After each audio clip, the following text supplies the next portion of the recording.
আসসালামু আলাইকুম প্রিয় দর্শক, অন্য মঞ্চের আলাপ চাইতায় আপনাদের সকলকে আমন্ত্রণ জানাচ্ছি। কালকে বঙ্গভবনে গিয়েছিলাম, একটু আমার নিজের একটু অভিজ্ঞতা শেয়ার করি। তারও কিছুদিন আগে, বেশ 7-8 মাস আগে একবার গিয়েছিলাম বঙ্গভবনে, রাষ্ট্রপতির সাথে দেখা হয়েছিল। তখন একটা বঙ্গভবনকে আমার কাছে মনে হয়েছে একটা অন্ধকার ভবন, আর একেবারে অন্যরকম চিত্র দেখলাম 26শে মার্চ বঙ্গভবনে, যে রাষ্ট্রপতির আয়োজিত যে সম্বর্ধনা সভা, বিশাল মাঠে শত শত মানুষ ঘুরে বেড়াচ্ছে, সবাই বিশিষ্টজন, পুরো আলোর ছটা বঙ্গভবনে। তো যদিও একটা অনুষ্ঠান, কিন্তু এরকম 26শে মার্চ তো গত বছরও ছিল। তখন ক্ষমতায় ছিল কে? তখন ক্ষমতায় ছিল ডক্টর মোহাম্মদ ইউনূস। কিন্তু সেই 26শে মার্চে কোনো অনুষ্ঠান হয়নি।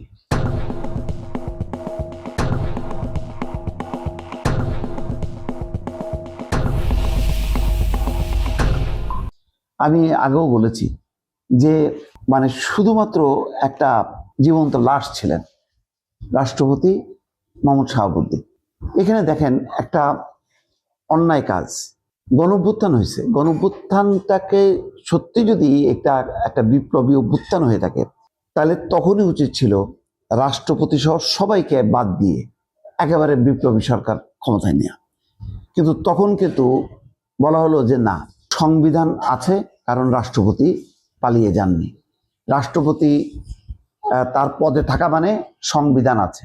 সুতরাং শেখ হাসিনার সরকার পালিয়ে গেলেও, পার্লামেন্ট বিলুপ্ত হলেও সংবিধান ফাংশন করতেছে। তো তার আওতায় সুপ্রিম কোর্ট থেকে রেফারেন্স নিয়ে রাষ্ট্রপতি শাহাবুদ্দিন শপথ পড়ালেন ডক্টর মোহাম্মদ ইউনূস এবং উপদেষ্টা পরিষদ, এবং সবাই শপথ নিলেন। হঠাৎ করে এখন কি হলো?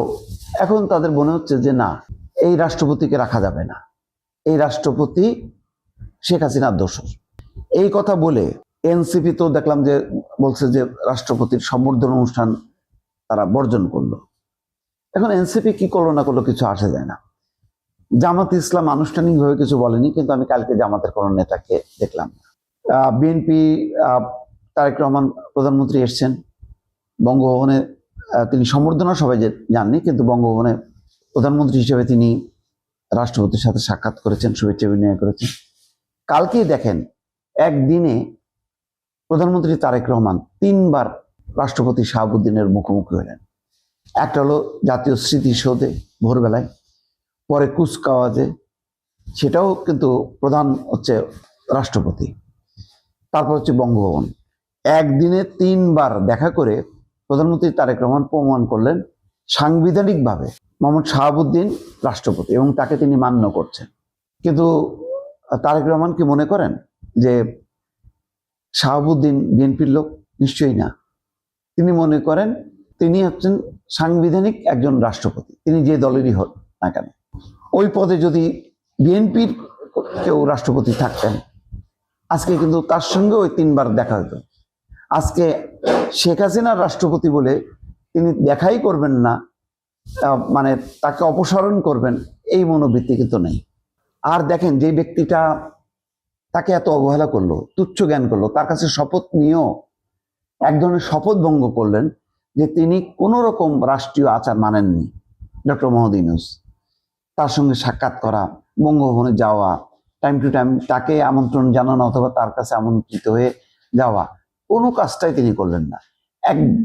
একবারে বয়কট। শুধু তাই না, শাহাবুদ্দিন বলেছেন যে তাকে বিদেশ যেতে দেওয়া হয়নি 2টা আমন্ত্রণ থাকা সত্ত্বেও। তাকে এমনকি ঈদের দিনে ঈদগাতে তিনি নামাজও পড়তে পারেননি। সেই ঈদগাতে তিনি এসছেন এবং তারেক রহমানের পাশে তিনি চেয়ারে বসা ছিলেন, টুলে একটা, তারেক রহমান মাটিতে বসে নামাজ পড়েছেন, কোলাকুলি করেছেন। তারেক রহমানের দিক থেকে কোনো আপত্তি নেই। ডক্টর মোহাম্মদ ইউনূসের দিক থেকে কি আপত্তি ছিল? তিনি কি ওই এনসিপির হাসনাত আবদুল্লাহ বা নাহিদ ইসলামদের মতন মনে করেন যে তাকে অপসারণ করা দরকার, তাকে উচ্ছেদ করা দরকার, তাকে সংসদের মাধ্যমে অভিশংসন করা দরকার, জেলে পড়া দরকার? তাই যদি মনে করেন, তাহলে তিনি শপথটা নিতে গেলেন কেন? যখন নাকি তিনি দেশে আসলেন, তখনই তিনি এই বিপ্লবীদের সাথে বৈঠক করে বলতেন যে এখন বিপ্লবী সরকার আমি গঠন করব। তিনি তো অন্তর্বর্তী সরকার গঠন করলেন। অন্তর্বর্তী সরকার কখন গঠন হয়? একটা দুর্যোগের সময় গঠন হয়। যে একটা ক্রাইসিস হয়েছে, সরকার নেই, একটা অন্তর্বর্তী সরকার গঠন হলো এবং দ্রুত সময়ের মধ্যে তিনি নির্বাচন দেবেন, ওই নির্বাচিত পার্লামেন্ট তখন কাজ করবে। ইন্টারিম মানে হচ্ছে 18 মাস ধরে ক্ষমতায় থাকা না। ইন্টারিম মানে খুব অল্প সময়, তত্ত্বাবধায়ক সরকারের মতন। একটা সংকট হয়ে গেছে, সরকার ভেঙে গেছে, কেউ নাই, একটা তড়িঘড়ি করে একটা সরকার ফাংশন করা যাতে রাষ্ট্রযন্ত্রকে সচল রাখা যায়। এবং দেখেন এই ইন্টারিমের কারণে কনসেপ্টটাই তেমনটা বলে ডক্টর মোহাম্মদ ইউনূস সারা বিশ্বে নোবেল জয়ী হিসেবে পরিচিত। তারপরেও কিন্তু বিদেশি বিনিয়োগকারীরা বাংলাদেশের সাথে চুক্তি করেনি, ইউনূস সরকারের সাথে চুক্তি করেনি। কারণ তারা জানে ইউনূস সরকার তো আসছে একটা নির্বাচিত সরকারের হাতে ক্ষমতা হস্তান্তর করার জন্য। সেইটা টেনে টেনে তিনি নিয়ে গেলেন 18 মাস। আর যদি বিএনপি বলতো যে না আচ্ছা আপনি থাকেন, তাহলে উনি হয়তো আরো 5 বছর থেকে যেত, ওনার কোনো আপত্তি ছিল না। এইরকম ভাবে একটা নির্লজ্জ বেহায়াপনা দেখা গেছে ইউনূস সরকার। কিন্তু সবচেয়ে বড় কথা হলো আজকে দেখেন সারা বঙ্গভবনে আলোর ছটা, খাওয়া দাওয়া চলতেছে, সঙ্গীত অনুষ্ঠান চলতেছে। মির্জা ফখরুল ইসলাম আলমগীরকে দেখলাম, স্বরাষ্ট্রমন্ত্রী সালাউদ্দিন আহমেদকে দেখলাম যোগাযোগ মন্ত্রী শেখ রবিউলকে দেখলাম, আইনমন্ত্রী আসাদুজ্জামান দেখলাম, মন্ত্রীরা আসছে, এমপিরা আসছে, তারপরে অন্যান্য রাজনীতিকরা আসছেন, কূটনীতিকরা আসছেন, সব কিন্তু রাষ্ট্রের মতন ফাংশন করছেন। সেই ফাংশনটা তিনি অন্তর্বর্তী সরকার ডক্টর মোহাম্মদ ইউনূস ঢাউস আকারে একটা মন্ত্রিসভা করলো, মন্ত্রিসভার মতন করে তার আত্মীয় স্বজন কাউকে বাদ রাখেনি, বিভিন্ন পদে পদে বসাইলেন, বন্ধু বান্ধবকে বসাইলেন, কিন্তু কাজের কাজ হলো না। আইন শৃঙ্খলা পরিস্থিতি যা তা হলো, ইকোনমির অবস্থা ডাউন অবস্থা, কিন্তু তিনি রাষ্ট্রীয় অন্য আচারগুলি মানলেন না, রাষ্ট্রপতিকে মানতে পারলেন না মানসিকভাবে, যেমন মানছে না এনসিপি বা জামাত। তাহলে তিনি কি এনসিপি জামাতকে প্রতিনিধিত্ব করেন? এর উত্তর নেই। উত্তর নেই কেন? আজকে শেখ হাসিনার পক্ষে যেমন মিডিয়াতে বলার কেউ নেই, তেমনি তাও ইনাই বেনে কেউ কেউ বলেন, কিন্তু ডক্টর মোহাম্মদ ইউনূসের পক্ষে কাউকে পাবেন না বলতে। তার মানে এক অর্থে বলা যায় শেখ হাসিনার যে পরিণতি, ডক্টর মোহাম্মদ ইউনূসেরও কিন্তু একই পরিণতি হয়ে গেল, তার নিজের দোষে, নিজের ভুলে। খুবই দুঃখজনক। ভাগ্য ভালো তারেক রহমানের সরকার কোনো অ্যাকশনে যায়নি, কারণ বিএনপিকে কিন্তু ক্ষতিগ্রস্ত করছে এই ইউনূস সরকার।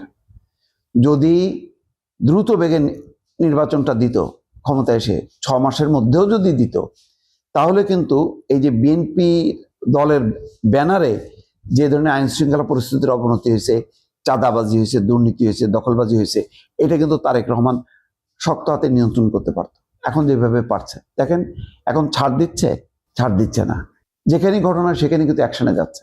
হ্যাঁ, তারপর রাজনৈতিক সরকার একেবারে ধোয়া তুলসী পাতা সেটা হবে না, কিন্তু এমন কোনো বড় ধরনের কিন্তু ঘটনা কেউ ঘটাতে পারবে না। সকাল 9টার সময় উনি চলে যাচ্ছেন সচিবালয়, মন্ত্রীদের সাথে কথা বলেন, খোঁজ নেন, তটস্থ থাকে যে কখন কাকে ধরবে। অলরেডি কিন্তু দপ্তর এই পরিবর্তন করা শুরু করছে, এখন তো পরিবর্তন হচ্ছে, এরপরে কিন্তু দপ্তরই থাকবে না, আর বলে দিলাম সেদিকেই যাচ্ছে। সুতরাং ওই অর্থে কিন্তু যথেষ্ট ক্ষতি করছে। আজকে এই বেহাল দশা থাকতো না যদি একটা নির্বাচিত সরকারের হাতে খুব দ্রুত বেগে ক্ষমতা তুলে দিত। বিএনপি জিতবে কি জিতবে না এরকম অনিশ্চয়তাটাও থাকতো না। এবং বিএনপি, আমি বিশ্বাস করি 6 মাসের মধ্যে যদি নির্বাচন দিত, বিএনপির আসন সংখ্যা চলে যেত কিন্তু 270-80, যদিও সেটা হয়তো খারাপ হইতো, তবে ওই সময় হয়তো বিএনপি আরো বড় মেজাজে অনেকে জিতাই নিয়ে আসতে পারতো। একটা বড় জাতীয় সরকারের করার জন্য আরো অনেকে জিতাই নিয়ে আসতে পারতো, মাহমুদুর রহমান মান্নার থেকে শুরু করে আসম আব্দুর রব, তারপরে কর্নেল অলিও দৌ মারতো না জামাতের দিকে, অনেককে নিয়ে একটা বড় সরকার করতে পারতো। এই যে রাজনীতিতে বিভাজনটা তৈরি করে দিল কিন্তু ডক্টর মোহাম্মদ ইউনূস। দিন যত গড়ালো রাজনৈতিক দলগুলোর মধ্যে বিভক্তি হলো, এই যে তৌহিদি জনতার ব্যানারে মব শুরু হলো, বারে বারে 32 নম্বর ভাঙা শুরু হলো, শেষ পর্যন্ত ওসমান হাদিকে ঘিরে তাণ্ডব লীলা চললো। সবগুলো হয়েছে ডক্টর মোহাম্মদ ইউনূসের ব্যর্থতার কারণে। এই ব্যর্থ মানুষটা আজকে চলে গেছে গর্তে, আর যাকে ডুবাইতে চাইলো সেই রাষ্ট্রপতি শাহাবুদ্দিন আমি 26শে মার্চ নিজে দেখলাম তিনি আলোর বন্যায় ভাসছেন। তাহলে জিতলো কে? ডক্টর মোহাম্মদ ইউনূস নাকি রাষ্ট্রপতি শাহাবুদ্দিন? আপনাদের কাছে এই প্রশ্নটা ছেড়ে দিলাম দর্শক।